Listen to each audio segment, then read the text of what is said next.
প্রিয় দর্শক, স্বাগত জানাচ্ছি আমাদের সিলেট ভ্রমণের প্রথম পর্বে। আজকে আপনাদের জানাবো হযরত শাহজালাল রহমতুল্লাহ আলাইহির মাজার ও তার জীবনী সম্পর্কে কিছু গুরুত্বপূর্ণ তথ্য।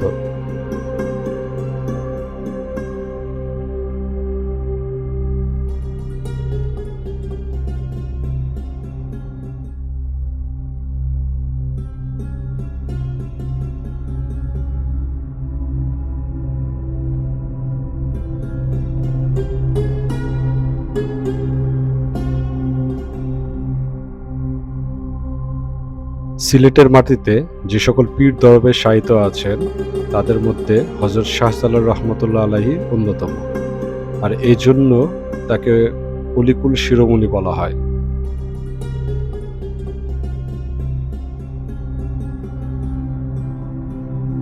আমরা এখানে এসে 2 রাকাত নফল নামাজ পড়ে তারপর মাজার জিয়ারত করতে প্রবেশ করি। আপনারা এখন যে হলুদ কালারের কাপড়টি দেখতে পাচ্ছেন ওইখানে হযরত শাহজালাল রহমতুল্লাহ আলাইহি শায়িত আছেন। ইতিহাস অনুযায়ী সিলেটে ইসলাম প্রচারের উদ্দেশ্যে 1301 সালে যখন হযরত শাহজালাল রহমতুল্লাহ আলাইহি দিল্লি পৌঁছান, তখন তার আধ্যাত্মিক শক্তির পরিচয় পেয়ে হযরত নিজামুদ্দিন আউলিয়া রহমতুল্লাহ আলাইহি তাকে সাদরে গ্রহণ করেন এবং বিদায়বেলায় তাকে এক জোড়া কবুতর উপহার দেন।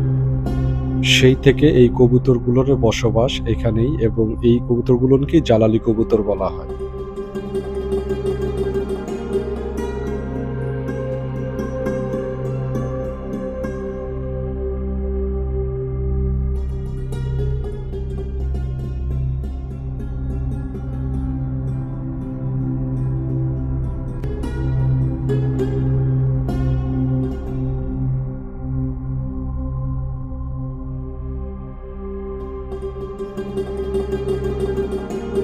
এখানে একটু পরপর রান্নাবান্নার আয়োজন দেখছি এবং সেই রান্না করা খাবারগুলো তোবারুত হিসেবে সবার মাঝে বিলিয়ে দেওয়া হচ্ছে।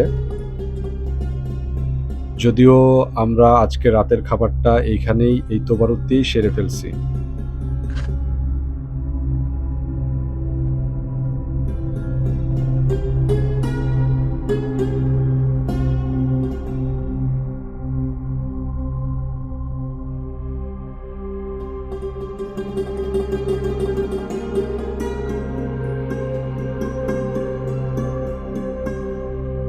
বছরে প্রায় প্রত্যেকটা দিনই এখানে প্রচুর সংখ্যক মানুষ মাজার জিয়ারত করতে আসে এবং অনেকেই হোটেল ভাড়া না নিয়ে এই মাজারের ভিতরেই শুয়ে পড়ে।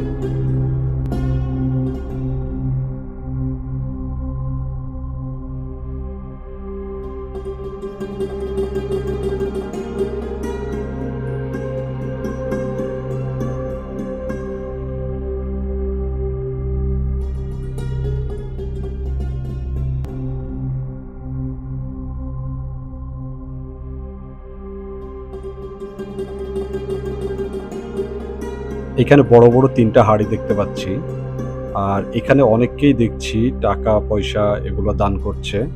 তবে এই হাঁড়িগুলোর আসলে সঠিক ইতিহাস আমার জানা নেই, আর এইখানে যারা আছে তাদের কাছেও আমি ঠিক মতো সঠিক ইতিহাসটা জানতে পারিনি।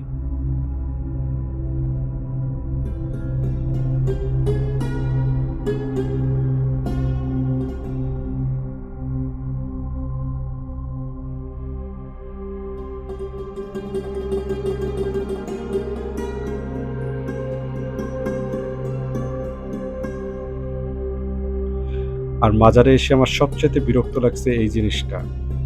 আমার জানা মতে ইসলামে গান বাজনা ঢোল তবলা এগুলো হারাম, তারপরও এরা কেন জানি এখানে ঢোল তবলা গান বাজনা উচ্চ স্বরে করছে, যেখানে পাশে একটা মসজিদ আছে আর আশেপাশে তো কবর আছেই।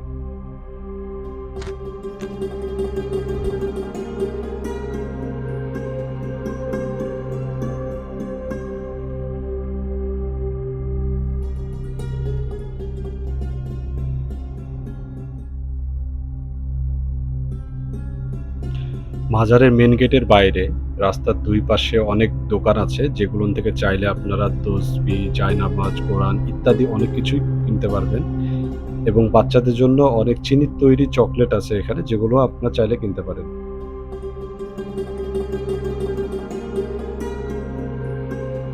আজকের ভিডিওটা এখানেই শেষ করছি।